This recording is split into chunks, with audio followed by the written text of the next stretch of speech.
Hello everyone, আসসালামু আলাইকুম। This is Sunny's creation. Welcome to my brand new video. তো আজকে ভোর সকালে চলে আসলাম। এখন সকাল হয়নি, আজান পড়বে প্রায় 1 ঘন্টা পর। এখন প্রায় মধ্যরাত 4টা 20-এর আশেপাশে। তো প্রায় সময় আমি বের হই রাতের দিকটা হবিগঞ্জ শহরটা ভিজিট করতে। তো একা একা হয়ে যেতে ভালোই লাগে, এই যে আমার বাইক সাথে। তো একা একা এখন বর্তমানে চলে আসছি চাঁদের হাসির সামনে। পুরো শহরটা একটু ঘুরবো একা একা একা একা প্রায় সময় বের হই। ভালো লাগে হবিগঞ্জ শহর ঘুরতে। রাতের দৃশ্যটা তো আপনারা সবাই কখনো দেখেন নাই, এত রাতে কখনো কেউ বের হয় না। রাস্তার মধ্যে শুধু কুকুর আছে, আর কেউ নেই। আর সাথে আমি আছি, মাঝে মধ্যে 1-2টা রিক্সা যায় আসে। তো আশা করি আজকে সারাদিন কি কি করবো না করবো আপনার সবাই সাথে থাকবেন। এই যে মাঝে মধ্যে 1-2টা করে গাড়ি যাচ্ছে। হবিগঞ্জ শহর পুরোটাই ফাঁকা। এই যে আমি আমার বাইক নিয়ে যাচ্ছি একা একা, পুরো রাস্তা ফাঁকা। এখন আমি হবিগঞ্জ মেইন রোডের দিয়ে যাচ্ছি। হায় হায়, আমার তেলের অবস্থা খারাপ, মনে হয় তেল নাই বাইকে। পুরো রাস্তা ফাঁকা, দোকানপাট সব কিছু অফ। এই সময় চোরের আনাগোনা অনেক বেশি হয়। একদিকে ভালোই হয়েছে, আমি পুরো শহর ঘুরতেছি প্লাস শহরকে পাহারা দিচ্ছি। আমার বাইকে একদম তেল নাই, আল্লাহ জানে কি হবে এখন আমার।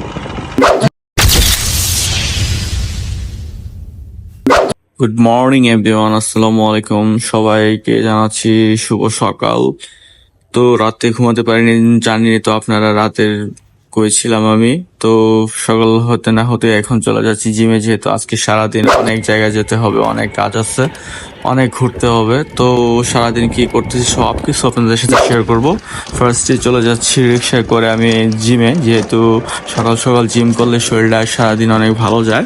তাই ভাবতেছি ফার্স্টে জিম করাটা ভালো, যেহেতু আজকে অনেক জায়গায় যেতে হবে, তাই সকাল সকাল চলে আসলাম জিমে। তো জিমের কাজটা শেষ করে একদম চলে যাব একদম বাসায়। এখন মোটামুটি জিম করতেছি, তো জিম করা শেষ। এখন একটু আয়নার সামনে দাঁড়িয়ে শেষ একটু লুক দিয়ে চলে যাচ্ছি এখন বাসার উদ্দেশ্যে। আস্তে আস্তে বের হয়ে এখন চলে যাব বাসায়। তো রিক্সা উঠে যাব, এখন রিক্সার জন্য অপেক্ষা করতেছি। রিক্সা পেয়ে গেলেই চলে যাব বাসায়। তো বাসায় যায় রেডি হয়ে এখন চলে আসলাম এই জায়গায় আমার ছোট ভাইকে আবার নিতে। ও রিকোয়েস্ট করছে যে ভাই আমাকে নেক্সট ডে কোথাও বিয়ে খেতে গেলে অবশ্যই নেবেন। তো আজকেও নিয়ে গেলাম, তো অনেক হ্যাপি। আপনারা দেখেই বুঝতেছেন ও অনেক হ্যাপি। অনেক আগে চলে গেছি আমরা, খাবার এখনো পরিবেশন করা হয় নাই, মানুষই আসে নাই, এই জন্য ওয়েট করতেছি আমরা এই জায়গায়। তো ছোট ভাই বলতেছে ভাই আমাকে তো অনেক কম নেন আপনার ব্লগে, তো একটু ভালো করে নেন। তো এই জন্য ভিডিও করলাম। তো ভিডিও টিডিও শেষ করে এখন চলে আসলাম এই জায়গায়। এই জায়গা হচ্ছে আপনার শ্রীমঙ্গল রশিদপুর গ্যাস ফিল্ড। এই জায়গায় আসছি সব ফ্রেন্ডে মিলে চায়ের আড্ডার জন্য। চা ওই জায়গায় অনেক ভালো চা পাওয়া যায়।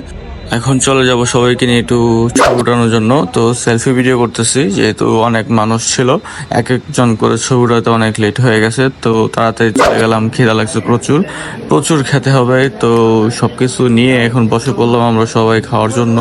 প্রচুর আইটেম ছিল, খাওয়া দাওয়া শেষ করে সোনার বাংলাদেশ করে সব কিছু একদম কমপ্লিট করে ফেলছে আমার এই বন্ধু খেয়ে, একদম পেটুক টাইপের।